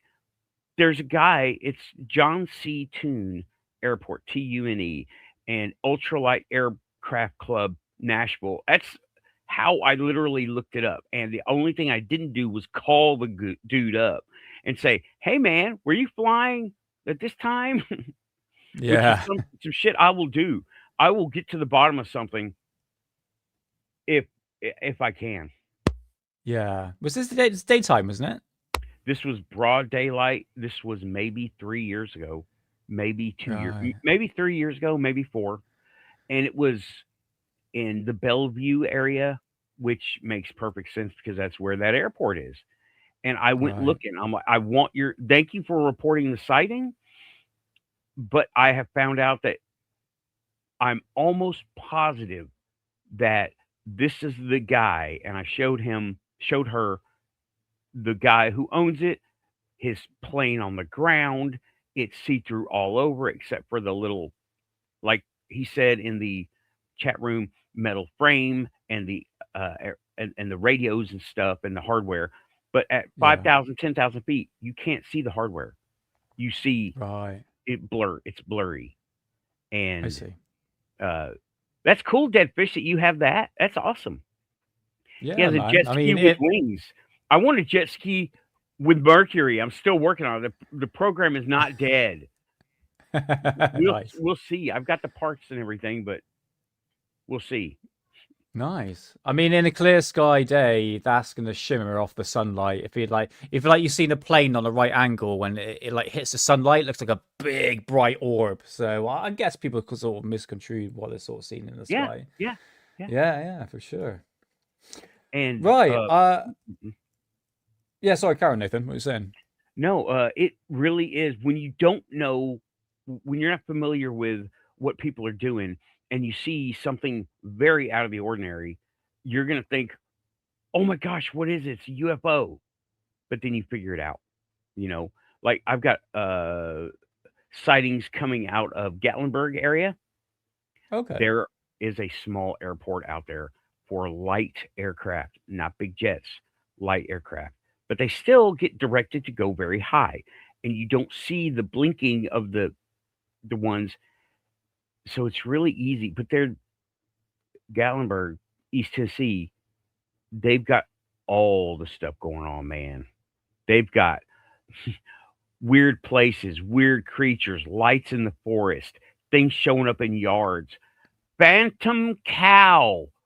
What is that even, right? What is that? Yeah, I don't know. People have said they hear a phantom cow, a rogue cow walking around in the middle of the night in the city, in the Wow. urban area. I'm like, wait a minute, bro.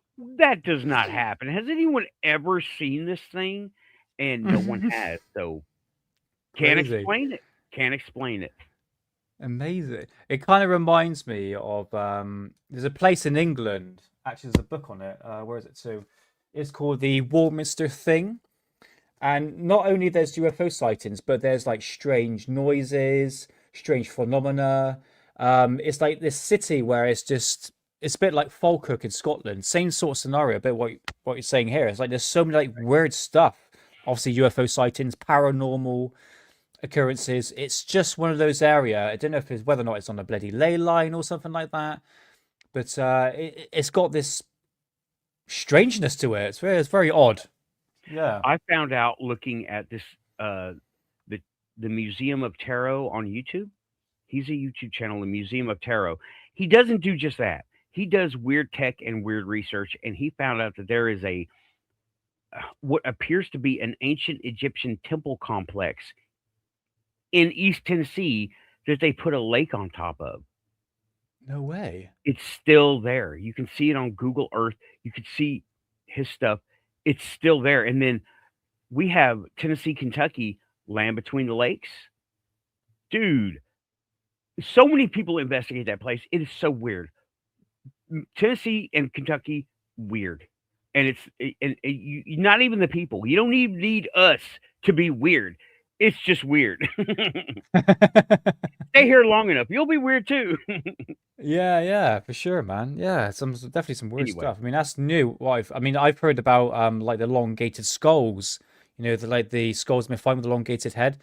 Right. In bloody like Gloucestershire, like Wiltshire, where the crop circles are. It's like, whoa, like okay, what's going on there? That was completely new to me when I was at a conference. I was like, wow, really? Right. So it goes to show there is a hidden history that, again, people's not really looking into because it was obviously changed history. So you could say it's an inconvenient truth.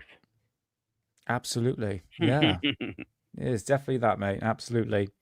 Nathan, I'm gonna call it quits here. We think we've gone on for nearly 2 hours. Oh my God. Yeah. See what I mean? It flies by, man. It flies by. Yeah. But Nathan, tell the good people of Alien Addict, where can we find you? You can find me on the Quantum Show on YouTube, but look for Quantum Show Nathan, because if you just put in Quantum Show, it's going to give you Quantum Leap.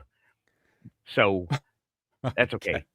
I'm on normally live once a week, Saturday nights, and I do shorts and interest video. It's a blog channel, so anything I get into, I try to record it, and I try to keep a camera on me. Like I did a review of going in and walking out of Disclosure Day. Yeah. Little shorts. I did a little short going in. I'm like, I'm here at the thing, and I'm going to see the movie, and I'm at the old people show. So there's like 10 of us, but I did that. But yeah, Quantum Show, and if you look up 2022, because that's when I began this crazy thing, but Quantum Show Nathan, and yeah, you'll see the little alien guy. He's my logo right now. Still not aliens. Haha. Still not aliens, folks. Or still not demons, folks. And nice. I got that I made that into a t-shirt too. I know. I actually love walking around here like that. Go for the t-shirt, mate. There we go. Look at that. Yeah, awesome. That's it. Brilliant stuff. So link for Nathan's channel is in description, so go check it out. And I'm sure I'll pop onto your show now. We know that our time zones. Thank God for that. It took us like 20 attempts, isn't it? So what time is it now? I'll message you when it's 9 o'clock. Like, yeah, we finally figured it out. Yeah, fantastic. But thanks, Bob. Yeah, please support Nathan. He does great work, and I'm sure you'll see me there at some point sometime soon. And Nathan, you're more than welcome to pop back if something big in ufology. I mean, welcome back anytime, brother. It's been an absolute pleasure to have you. Thank you. Yeah, now, guides and people in chat, I hope you enjoyed the show as well. So we'll be back on Wednesday show. In fact, we want to get you on Hidden Underbelly show at some point. Do you know Hidden Underbelly? I do. I know. I've never spoken to him. Yeah. It's just like he's a stoner. We can just like talk for hours and all that sort of stuff. But like what we're doing today, so we'll get you on the on that show at some point. So guys, yeah, thank you so much. Sorry I didn't really look into chat that much. Do apologize, but no, I appreciate everyone in chat is much appreciated. So anything else you want to say, Nathan? Nah. Keep it quantum. Have no fear. Yes. That's it. Keep it Absolutely. quantum. Have no fear, and keep watching because it's really weird out there. Enjoy it. Absolutely. Fantastic. Thank you, Nathan. Much appreciated. Thank So you, man. guys, I shall leave it to it. If you like what you see, please like and subscribe. It'd be much appreciated. And we'll see you next Friday for another live show. And obviously, I'll be bringing up some old school documentaries as well during the week. So until next time, as we say here on Alien Addict, they're watching you, watching us, watching them. We'll see you soon. Hold on, wait a minute.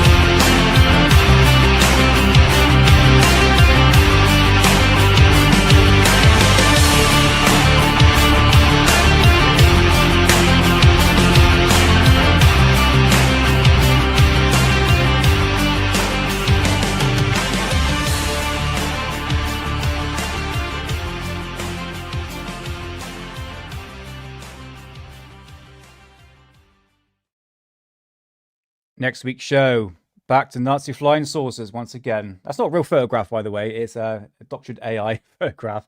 Guys, thank you so much. It is much appreciated. And many thanks to Nathan for popping to the show. We'll catch you soon. Have a good weekend.